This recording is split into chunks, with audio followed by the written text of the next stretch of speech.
Kita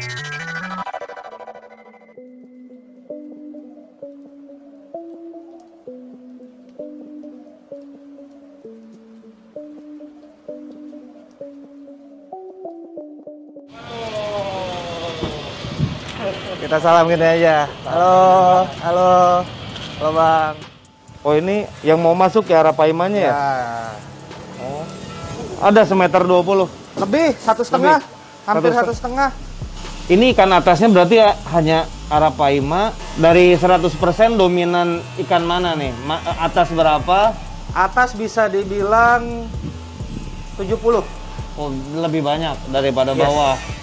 Megatang yang sangat terkenal ya. Nah. Jadi kita sekarang mau bahas konsep. Mau lihat bahan dulu apa bahas konsep? Mending kita lihat bahan. Jadi setelah gua lihat dalam kondisinya, yang pertama kan udah cat hitam nih. Yes. Udah cat hitam artinya kan kita nggak perlu 100% full cover tembok. Yes. Karena kan hitam itu kan bikin masih naturalan masih dapat. Betul. Jadi walaupun hanya sekitar 20 apa 30% juga masih kelihatan enak kalau belakangnya cat hitam. Gue mau fokus ke tembok aja gitu. Ya. Jadi supaya ikan itu berenang, jadi bener-bener betul. Ya kayak background lah.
Oke, jadi ini sekarang gue mau nandain titik hardscape berada ya. Jadi nanti targetnya mungkin ketebalan yang nempel ke tembok itu kurang lebih hanya 50 cm. Jadi kurang lebih segini nih. Karena ini kan lebarnya 36 apa 35 tadi? 36 ya? 36, jadi kurang lebih sekitar 50 cm apa 60 lah. Tebalnya segini nih.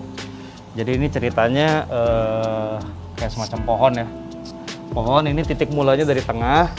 Ketebalannya kurang lebih 1 meter. Kurang lebih ketebalan si pohonnya 1 meter, kurang lebih ketebalan tengahnya nih. Jadi nanti dia simetris antara kiri sama kanan. Dan nanti di sini rencananya gue bakal pecah, nggak jadi 1 meter full. Jadi di sini mungkin ada kolongan ke depan. Jadi kayak semacam apa? Ini kayak nggak langsung padat satu pohon gitu ya. Kebagi dari 2 pohon yang nyatu gitu, kurang lebih seperti itu. Nah nanti yang dari ujung itu ini dia kayak ngelorong, nggak nempel tembok, agak maju ke depan. Jadi ada di belakang skimmer, karena kan itu skimmer kan nggak mungkin kita tutup. Jadi nanti kita jembatanin, kita lorongin areal di depan skimmer supaya skimmer nggak keganggu, sama ikan juga nggak kesana. Jadi nanti kita bakal lorongin, mungkin yang di bagian ujung itu maju kurang lebih sekitar 1,20 meter sampai 1 meter lah yang depan. Jadi nanti ngejembatan. Coba dibedirin dulu Pak, saya mau lihat tingginya semana. Berdiri dulu dia. Ini atas ya? Ya itu atas. Bedirin dulu. Udah biar. Ini kasih lagi aja bentar, tar. Biar yakin. Oke, itu boleh potong dulu aja ini. Ini potong dulu.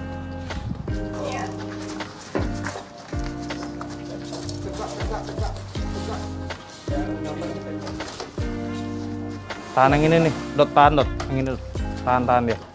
Nah, tahan. Nah, gitu udah sip.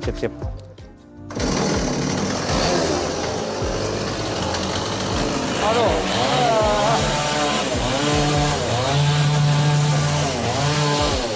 Nah, kakinya nimpa, kakinya ucang angge ke sana.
Halo. Ini bro, ini sama sini bro. Ih, kumaha tapi ya, bisa nggak? Hantrem. Apa ini mah? Ini sini ini. Nah, gua arahin gitu deh, sok. Jangan melenter tapi. Ini udah kuat pisan mah. Genah, bray.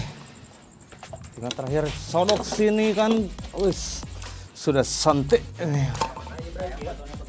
Hah? Enggak, ini batunya kagak ketutup. Ini kan? Mana?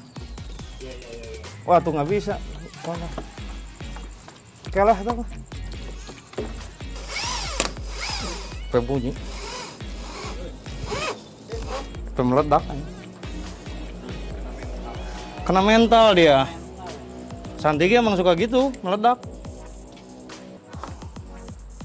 Nah, itu udah kena bom juga nggak akan runtuh aja.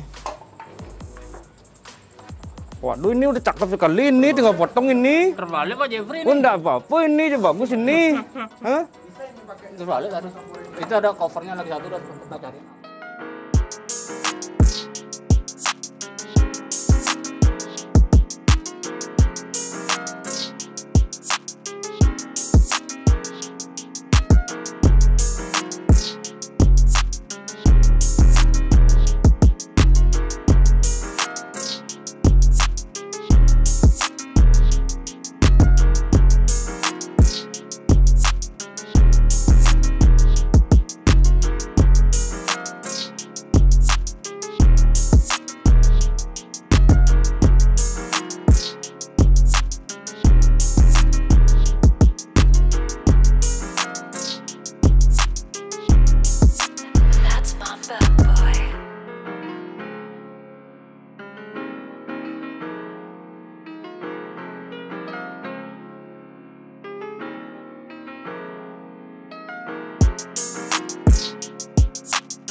guys, jadi Bang Jeffrey ini dan tim dia kalau kerja dari malam sampai subuh. Nah, nih sekarang nih jam 10 baru mulai. Selesainya jam 3, jam setengah 4 pagi. Gua udah nggak ngerti lagi. Nah, jadi Bang Jeff, nah coba Abang jelasin progres. Kita lihat dari luar dulu ya. Progres sejauh ini kayak gimana nih, Bang?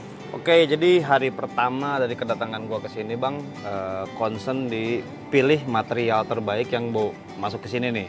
Makanya di hari pertama itu kan kita pisahin dulu antara kayu yang tidak memungkinkan untuk diangkut sama manusia ke dalam sama yang nggak perlu. Makanya kita kemarin pas angkut pakai Voko. Betul ya, pakai mobil soalnya itu ya. Beberapa kayu tuh sampai 400 kilo, 500 Konon kilo. katanya berat sekali lah. Emang berat banget sih, setelah dipotong-potong juga berat. Jadi kita konsen dulu hari pertama itu pemilihan material. Kita pilih kayu yang mau dipakai, masukin, sama kita pilih substrat. Terus sama batu juga kan. Setelah hari pertama selesai, kita konsen di pemilihan tiang utamanya. Kalau misalkan biasa gua setting itu, jadi gua pertama tentukan dulu titik paling besar itu nanti ada di mana dan kayu yang paling menonjol dulu. Nah, tiang utama berarti yang ini, Bang, yang kemarin itu ini nih, gua masukin dulu ini nih, dua ini. Jadi ini fondasi utamanya karena dia ngikat kemana-mana ya. Kelak dia ngikat ke sini, kelak dia ngikat ke sini juga. Jadi ini tuh hasil dari potongan-potongan kita karena awalnya bentuknya kan berantakan ya. Karena Santigi itu kan random. Jadi dari satu piece yang besar mungkin bisa dibuang bisa sampai setengahnya. Hah? Ya. Jadi kadang satu besar, satu kecil tapi liukannya bagus, yang besar ini saya buang. Tuh contohnya itu tuh. Oh, itu. Ya, ini yang dipakai justru yang kecilnya nih. Yang liuk-liukannya. Betul, karena kan memang kita harus buat pola di sini ya. Kita harus buat pola, jadi jangan sampai terkesan memaksakan bentuk.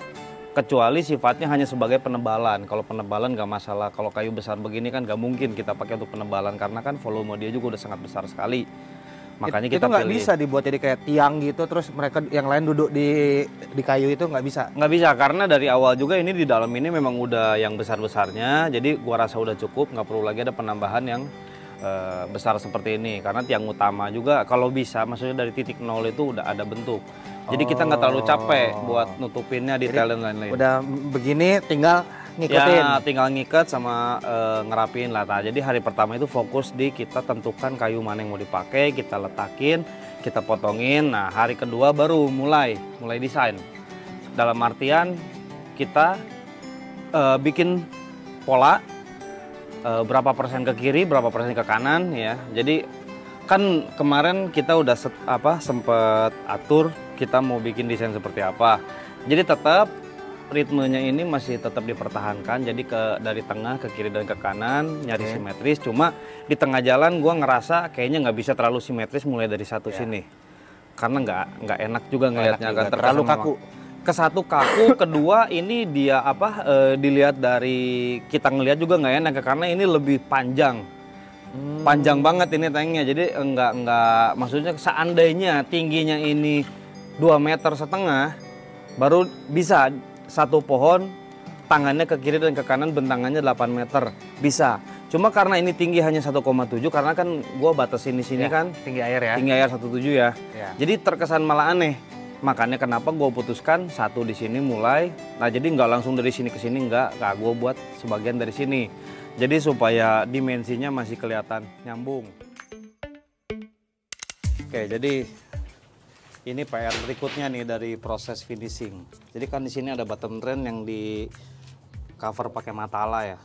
Matala ini kan air diffusernya diameternya lumayan luas. Ini mungkin sekitar berapa inch ya? Ini 8 atau 7 inch nih.